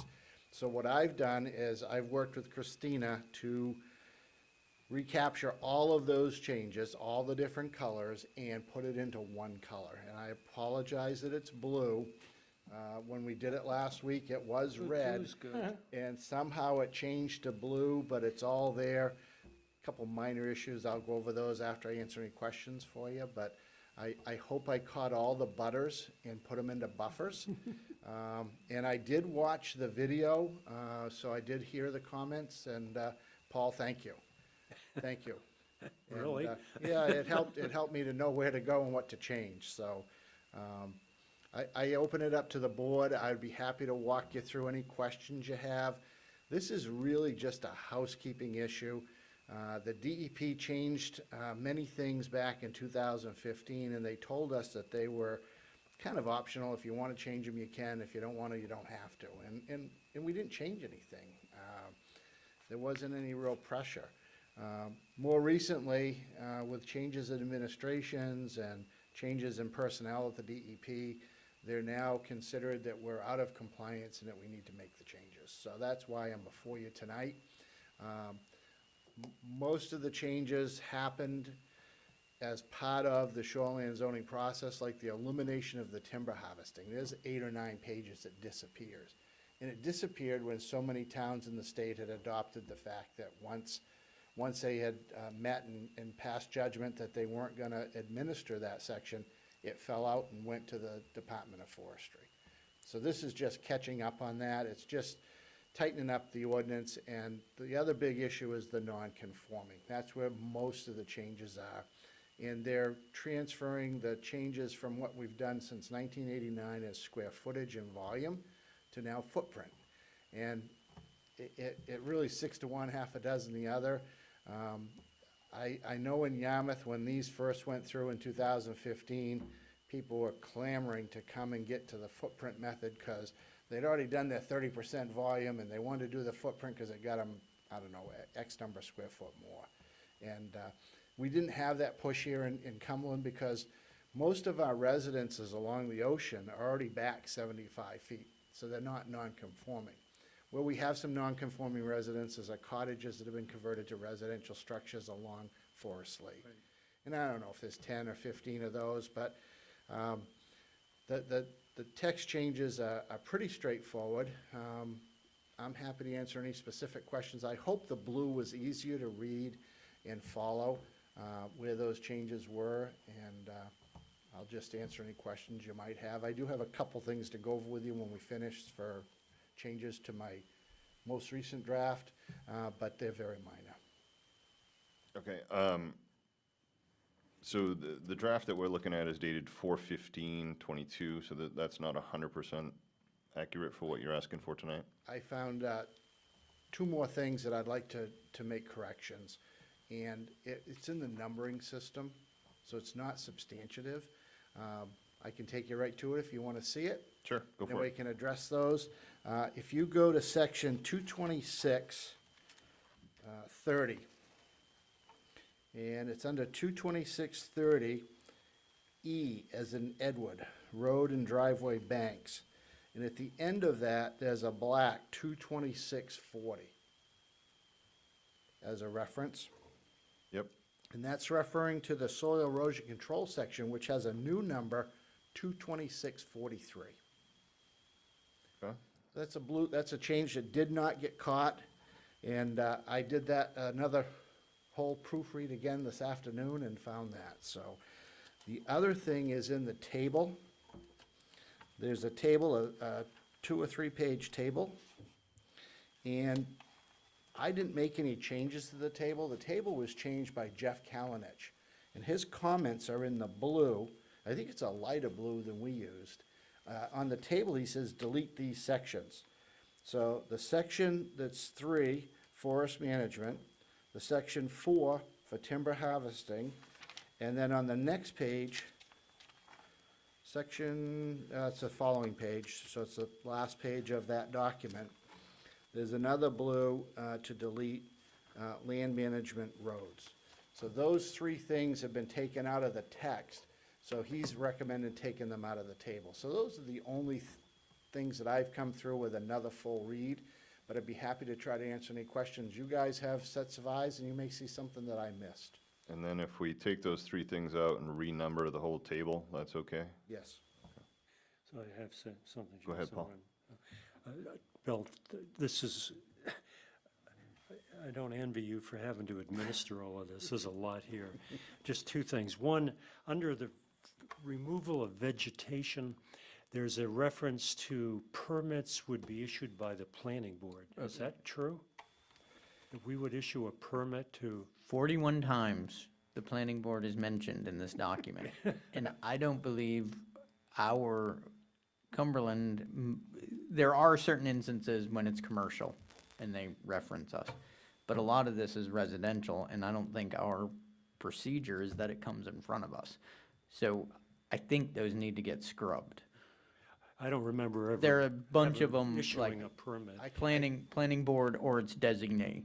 I'd be happy to give you an example of where you did one, and it may be before you was on the board. It was a Shabig Island, and they had a house that was being relocated, and in part of the state mandated ordinance, it says, the planning board shall determine whether it's relocated to the furthest extent as practical.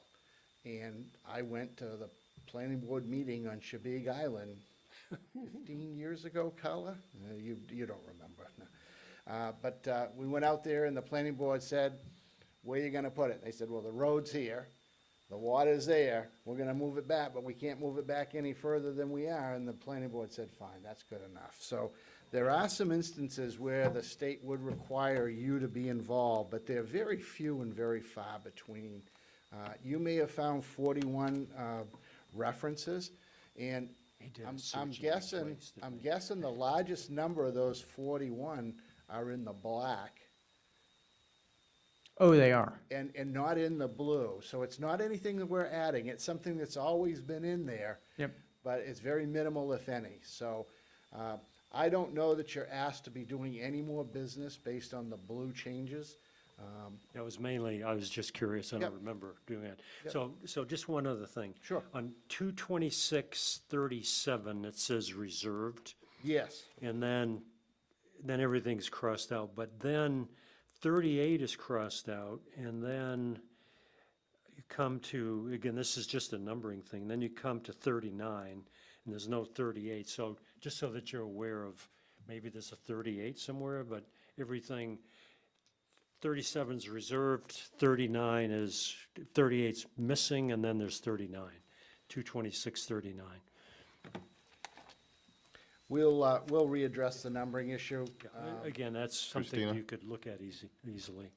238 was also slated to be reserved. So there's a missing reserved word. Yeah, okay, all right, that's all I Yep. have, Jason, thank you. Josh? There are two notes that I think, so on page 24, it is, Can you give the reference of the section, Josh? So yep, I don't I'm just have gonna scroll up, 226, 24B. 24B? Yep. Okay. At the bottom, at the end of that paragraph, it says, note, a municipality may also exempt a cupola dome, widow's walk, or other similar feature. And it is, it's in black, but, I mean, I guess if I, well, no, actually, I The- can't the really tell because I highlighted it. The note It's is in in, the blue. note is in blue. And I'm just thinking we ought to either decide whether we're gonna exempt it or not, rather than put it in a town document that we may or might not exempt it, because we ought to know the answer to that question. And then a similar thing on page 26. Nope, that one's already been crossed out, never mind. I took out most of the notes. I Yep. only left a few notes, only when that pertains to an allowance within state law. So I left that note in there. Okay. Most of the notes I removed, and I had this conversation with Jeff Callench after I watched the video, and there was some question on the notes. I said, Jeff, how many of these notes do we have to keep? And he says, virtually none of them. Okay. And so I made the decision on which ones to keep and which ones to throw out. So that one had a state reference of a state requirement, so I left it in. I will defer to your judgment and your multiple readings of this, which I Too do not envy you Too for. many readings. There's two of us. Okay, other comments, questions? Go ahead. Ann?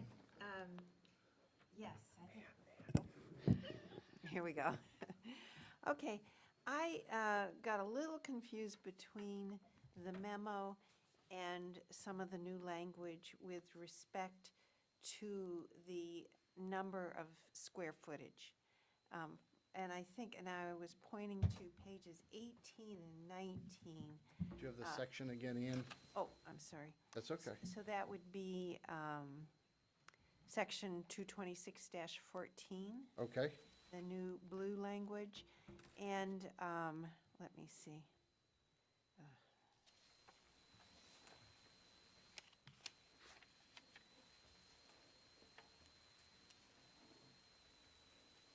See,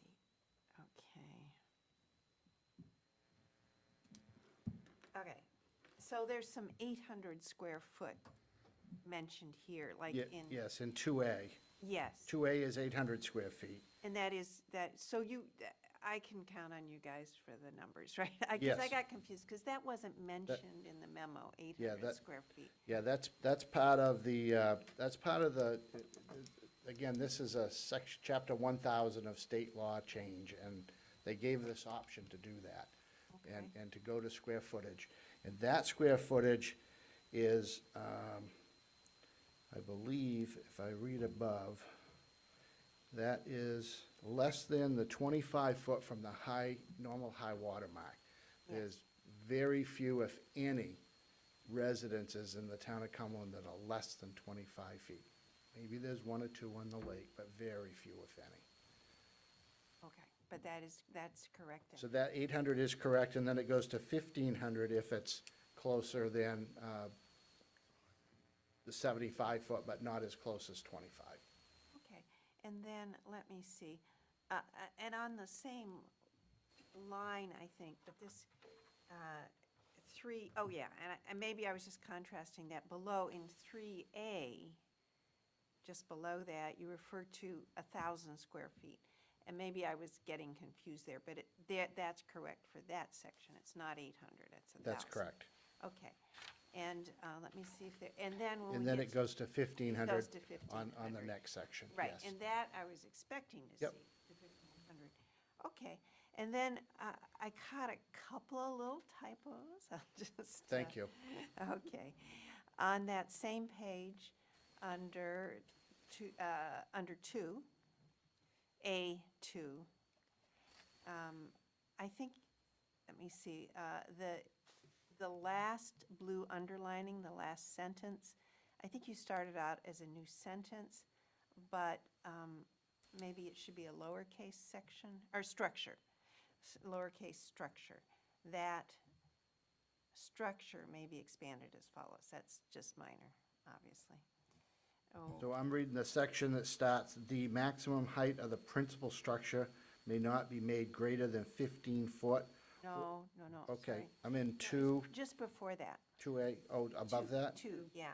If, So- it reads, yeah, The maximum footprint, total footprint yeah. of the principal structures? Notwithstanding paragraph one above, if a legally existing non-conforming principal structure is entirely located, it's at less than 25 feet from the normal high water line, or the upland edge of a wetland, that structure, and its structure is capitalized, which I don't think it needs to be. Okay. So that's so minor. Okay, and then I think, hold on a minute, there was something. Yeah, let's go to, oh boy, we're kind of going, it's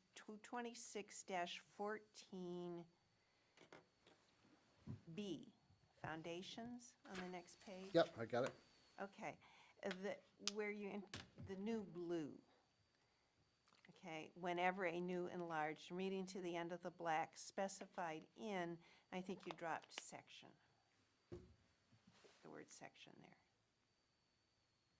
Because you seem to do that in other places. Are you following that, Christina? I didn't catch that. Ann. Okay, foundations? Do you I've got that at B. Okay, so the black letter, whenever a new enlarged replacement nonconforming structure as determined by the planning board or its designee, basing its decision on the criteria specified in 226-14C below. I don't know if you wanted to say section 226-14C below. In section, okay. Yeah, I yeah, got it. that's all, just add the word section. So, okay, and on the planning board thing, we don't seem to have a definition anywhere in here of the planning board. Would that be something we could add, like to the beginning, or is it, and I don't, if you guys don't think it's necessary. It's a state mandated body that all municipalities have to have, so I don't think it needs to be defined. As the town of Cumberland Planning Board, okay. More specifically, is or its designee, is that defined in our, That's, that's you? Gotcha.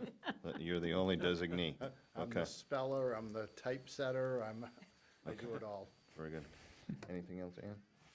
Well, okay, there's just one more. Oh, I appreciate it.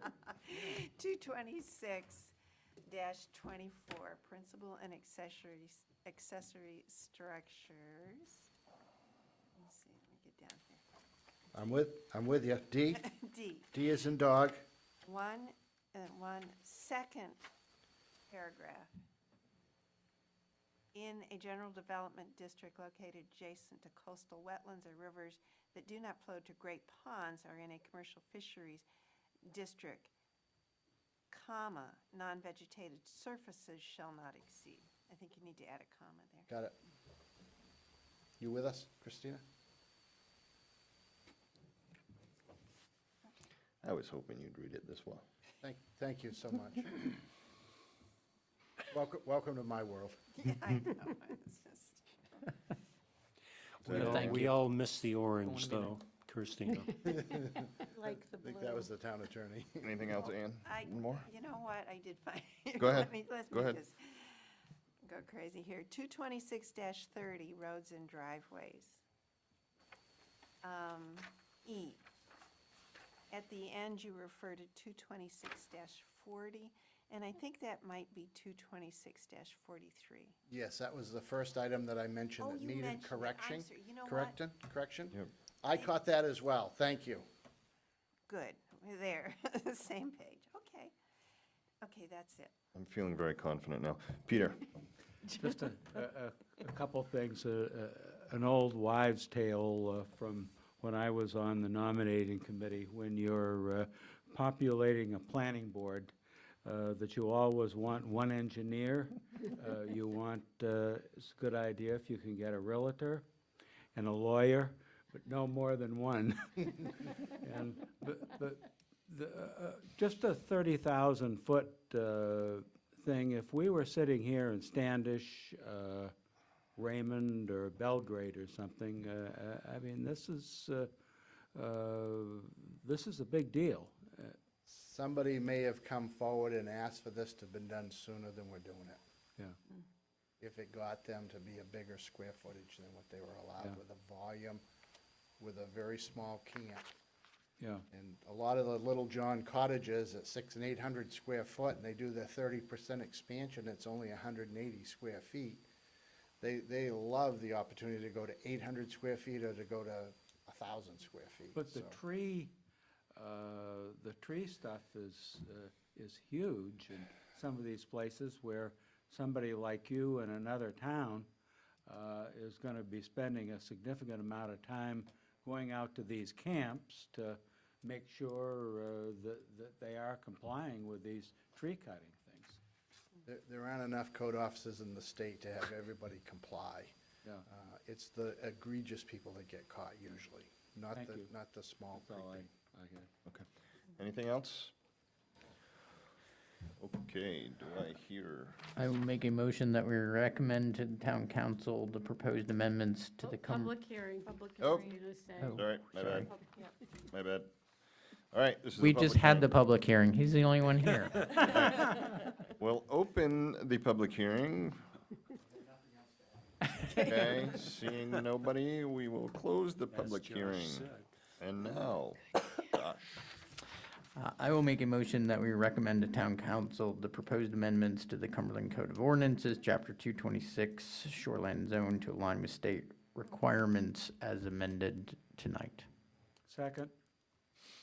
Further discussion? All in favor? Unanimous. Thank you, Bill. Good, a lot of work. Thank you. Very well done. Thank you. Yes, thank you. Thank you for the blue. Okay, so moving on to item G, administrative matters. Carla, do you want to give us a brief overview of what you know of LD 2003 and how it's going to affect Yeah. us?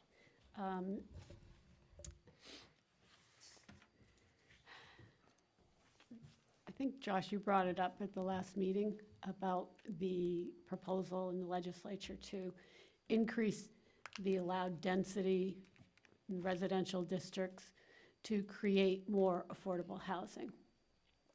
And that bill seemed extreme at the time, and it looked like it would never go through, but it has. And it allows for, and Bill, jump in if I'm getting this wrong, on vacant lots in residential areas, instead of 1 unit, you could have up to 4 units. Only in growth areas. In growth areas, thank you. Yeah. Is it growth areas and water and sewer, or growth areas or water and sewer? It's and? Okay. And I asked the town attorney, I forwarded this all to you, I don't know if you've had a chance to look at it. Does that apply to lots in a subdivision, vacant lots in a subdivision, where we've gone through, Paul, all this effort with conservation subdivision standards and so forth, and all of a sudden the state says, you can have 4 houses instead of 1 house. I think we all agree as staff that the affordable element is not gonna be there for Cumberland. If you, instead of having 1 $500,000 house, you might have 2 $450,000 homes, and it's not gonna do what they want it to do. Bill, did you want to add something? Yeah, just that if it happens where they're gonna divide all the lots in the subdivision, that would have to have an amendment to the subdivision for that. But the densities would be allowed, you wouldn't be able to say, no, it's too dense. Right, but it would require an amendment to a subdivision plan. But you can't really, We wouldn't be able to say no. you can't say no because of density. You can say no because of whatever else you find that you can say no to, but not for density. So Carla, it is law? I thought No, thought it there isn't, it is not law. yet, Okay, no. because I thought there were Bill, you should jump statements, up to the microphone. that there were statements that it's still pending. And Bill, would these be accessory dwelling units, or are these, because one has to be attached to the home, and if it's an existing, if there's an existing structure, I think you can have two more lots, but one has to. So are these all subject to accessory dwelling unit size restrictions of 80% of the primary structure? I mean, It's a good or can question. these be on a vacant lot in growth area, water, sewer, could it be for 3,000 square foot homes? It could be. Okay. It could be, in my opinion, and I've read this today. I've also read the town attorney's response, and Carla, did you provide them with the town attorney's response? They emailed it, yes. Okay, so, if you have a lot that's not in the growth area, not on water and sewer, and you could only have one house on that lot, as I read this, you can now have two houses on that lot. The density will allow two residences on what you could have had before is only one. Right. So it's gonna affect not just the growth areas, not just the water and sewer areas, it's gonna affect the whole town. To me, it seems like the real issue is what is the actual status? I mean, do they have the votes on both sides, or? I believe it was voted last week by the legislature and again voted as an amendment through the Senate. And I believe it's either waiting for final amendments or going to the governor's desk. So it's out of committee, It's out of committee and it's been voted in both houses, and I'm not sure it's 100% aligned with both houses. There may still be an amendment or two. And so it's not 100% a done deal, but it's a lot more done than we thought it was gonna be. It's a lot further along than we anticipated. So, yeah, I mean, I can picture this applying pretty easily, like, to a traditional subdivision, right? I can get my head, I mean, not that I'm saying it's a great idea, but in a traditional subdivision, you have your lots. You have your 2-acre lot, your 4-acre lot. Now, there could be 2 houses, like on your 4-acre lot, or Or you could have two dwelling units on your 4-acre you lot. could have 2 dwelling units. Or in a downtown lot that's only 20,000 square foot, you could have 4 units on town water, town sewer, and a growth zone. Okay, because that's the growth zone. Our growth areas are the Foreside, the town center, and West Cumberland, part of West Cumberland, around Route 100. So we have 3 pretty large growth areas in town. Okay. One of my questions, I think, to Natalie, I think she liked it, was Well, can we and- remove the growth area? Yeah, I like your question. Yeah, always thinking of a way around. something. Well, and Yeah. Natalie's response, I think, I mean, are you sure about the subdivision plan? Because Natalie's response is, the only exception will be that there are deed covenants that restrict the use to single family. For are- existing ones, For existing ones. yeah. If you were gonna take an existing subdivision and add additional dwelling units to it, and anytime you add 3 or more in a 5-year period on any parcel of land, it gets into subdivision. But you're not splitting the lots. It's one lot. You're not, but here's the other. Adding dwelling units is a subdivision. So if you took one lot at Christmas Creek and put 3 houses on it, because it's on town water and town sewer, that in itself would be a subdivision. It's 3 or more in a 5-year period. And that's already an approved subdivision, so any additional dwelling units is an amendment to that subdivision. Because what Natalie says in here is that the only exception will be if there are deed covenants that restrict the use to single family. However, the owners of the lots in the subdivision could agree to release. Right, they'd all be on the same lot. You haven't divided the lot. Right. But Bill is saying you would have to. No, you're not dividing, he's not saying that, he's just saying subdivision would apply whether you divide the lot or not. Subdivision is not, I've always thought of subdivision as you can't divide the lot, but that's usually because you can only build one living unit, except for maybe an ADU. But what he's saying is you'd still be subject to subdivision approval if you have one lot and you put 4 residential units on it. Right. You're still subject to subdivision review, but you haven't divided the lot. Well, how would you pass on the right to You're own that not. You're- house with you- that land? You're to not, you're just renting it. You could do It's rental. apartments, it's Yeah. either apartments They're or looking condos. just- It's either apartments or condos. and Right, that's- I guess you could condo, You could. yeah, you could condoize it, yep. But I think it's affordable housing, so it isn't that they're trying to get people to be affordable home ownership, it's affordable places to live. Right. Okay, that makes. So it a you little could better. own, it, yeah, one owner, Yep. common lot, multiple, With 3 little rental properties on or there. 3 big rental Or properties. 3 big rental properties. Or 4. None of this says that the owner has to live in any one of these. I'd love to hear what the council had to say about it and whether we should be communicating with our residents to communicate with legislators. This could be a big change. Kyler and I have met with Steve Moriarty and reviewed this with him. Previous He's our versions. state representative, though, but not the council. I don't know what And- Bill's and- talked to the council about. And Steve said, what? He'll take it under advisement. What else could he say? He certainly understands. He has a better understanding, I think, than Kyler and I. Okay, any other comments on that topic? Just the old thing is that no child, widow, or anything is safe when the legislature is in session. Any other administrative matters? Okay, do I hear a motion for something else? So move to adjourn. I'll second that. Discussion, all in favor? Unanimous. Thank you.